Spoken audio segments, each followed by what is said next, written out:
gleamed with the acorn oil which it seemed he had just been putting on himself. The palm matting on the side of the hut facing west had been raised, and sunlight reached into the interior, where the corner poles cast long shadows. Paris found Barton inside, sitting on a mat in one corner with his back against a post. He lifted his narrow face and nodded as Paris entered, but said nothing. Kiereku gestured towards the mats on the floor, waited for Paris to sit, then sat himself. His long, narrow eyes were bright and fathomless in the sunlight, and those parts of his body in the shade shone with blue-black glints at every smallest movement. "You're welcome," he said. "You drink something. You drink beer?" "Thank you." "Barton, go get the beer." "Aye, aye," Barton said, and Paris, as if in some uneasy dream where one struggles against recognition, heard in these syllables the same irony, too faint for insolence, the same servile alacrity as in the days when Barton had been mate on a slave ship. The response, too, was the same. Kiereku directed a look of intimate disdain and irritation at his minister. "Look light, then," he said. "Stir your slumps."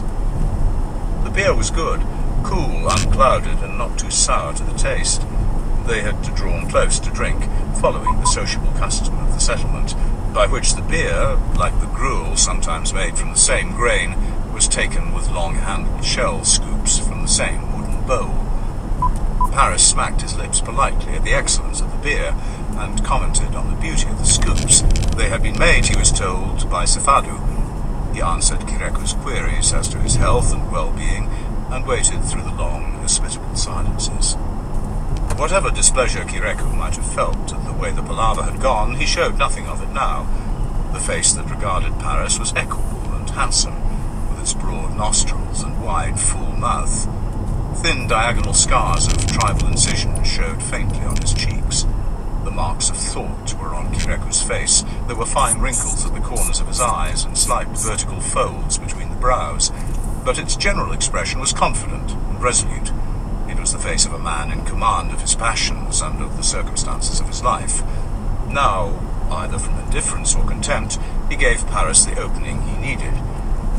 "Well, so it looked like Iboti not the man," he said. "Not less he got wing," Paris said. Kiereku chuckled at this and tapped his temple with a long forefinger. "Iboti got rein of the bird, no got the wing," he said. "He not clever, that is certain," Paris agreed. "But that not a reason make him humble porter." Grasping the opportunity thus afforded, he began to speak of his fears for the future of the settlement, if it became accepted among them that a man's weakness or stupidity, or simply his poverty, was another reason for that man to be made the possession of another, and forced to do that other's bidding. Some men had short memories, but Kireku's was longer, and he would remember his own sufferings as a slave. If Kiereku, as a leading member of the community, would speak to his fellow tribesman, Hambo, and explain these things to him, it might be possible to stop this tendency now, before it took hold among them and became customary practice. Kiereku was a man of sense and experience, and he would know that once a thing became customary, it soon came to be regarded as lawful, and was then extremely difficult to root out.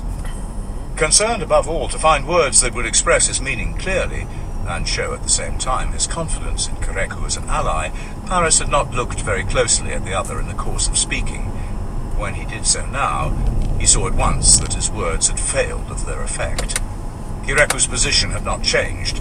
He sat cross-legged, his strong, well-shaped hands resting lightly on his knees, but his face had assumed the same expression of frowning severity it had worn during the palaver when he had intervened to protest at Paris's lapse from Pigeon. "What man you think me, Paddy? What man you think yourself?" he said, after an angry silence. "You come here my house for ask favor.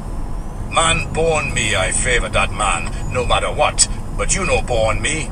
You bucker white man come off slave ship."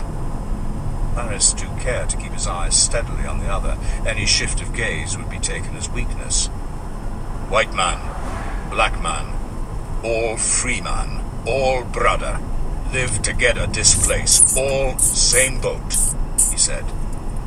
"Same boat?" For a moment Kiereku seemed to waver between anger and amusement. Then his face settled into a fierce smile.